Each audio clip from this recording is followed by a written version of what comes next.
due to popular demand, we are going to have fun with graphs. Not flags, fun with graphs. And so I'm going to basically walk you through how to go through going from a position time graph to a velocity time graph without giving any type of knowledge whatsoever except from the graphs. I do not want red. Why do I have red? Black. So here is that's super dark. Too dark for me. I can't deal with that. It's just too intense. So we have a position time graph, and let's say it looks like that. And there we go. All right, so this is the point in time that we're looking at. So that's our position time graph. And then we need to create the velocity time graphs and the acceleration time graphs that go along with this. All right, so I'm going to do this by basically just breaking down what these graphs show us. Nope, I'm good with thickness. Let's go color red. Yay, done. Smiles. So remember, fundamentally, the slope of a position time graph tells / defines velocity. So if I ever want to know what the velocity is, I simply need to find the slope of a position time graph. So I'm going to draw some tangent lines. So tangent line here, and tangent line here, and then a tangent line there. Okay, awesome. I'm awesome. Yay, awesome me. So just some tangent lines. And so whatever the slopes of these lines are, that's going to tell me my velocities. So therefore, my first velocity, this is a positive slope. And then if I look at the next one, that's positive, but it's definitely smaller. And then this is an even smaller positive velocity. But they're all positive slopes, they're all positive velocities. So my first velocity would be something positive, and then I am slowing down, I'm approaching 0. I mean, not reach 0, but I'm approaching 0. But eventually, I have, right here, I only have one slope. All right? Whereas here, I have my infinite number of slopes. So it just keeps changing.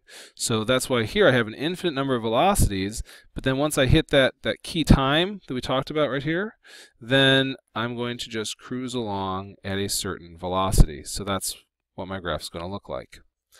But then to get to my other graph, my acceleration time graph, I need to remember that the slope of my velocity time graph is acceleration. So it again tells / defines acceleration.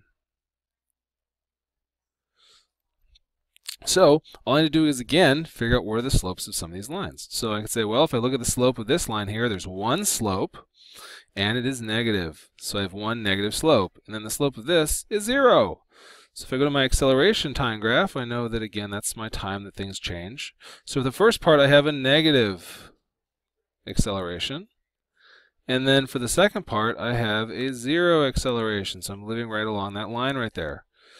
And so again, I'm looking at these definitions that we've created in class from our labs about what's going to help me get from a position time graph to an acceleration time graph. Now, that's one way. But sometimes we're not always given the position time graph. Sometimes we're given something else. Now I'm going to leave these definitions up there because they still hold true. But sometimes we are given the velocity time graph. So I'm just going to... Why are you blue? I did not want blue. I chose... There we go. Yay. Okay. So I will choose a position time graph. And I'm going to make this... Try to make this kind of crazy. I have no idea what I'm doing. I'm completely making this up as I go along. Much like life.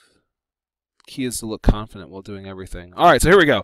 I've thought about it a great deal, and I'm going to make a velocity time graph that looks like this. All right, that's my velocity time graph. Awesome. So what does that mean? Well, if I go to my position time graph, which I made blue, because I don't know, why not blue? And if we look, again, slope of the velocity time graph tells acceleration. So here, this entire time, I only have one slope, and that slope is positive. So that means the entire time, even though it looks complicated, I only have one positive acceleration. Wait, that was easier than I meant to be. I want it to be hard. That's no fun. Okay, oh well. So let's go back to position time graphs. And so now, again, the slope of a position time graph is going to tell me velocity. So I'm going to work backwards here. So if I think about it, then my very first velocity right here was a very negative velocity.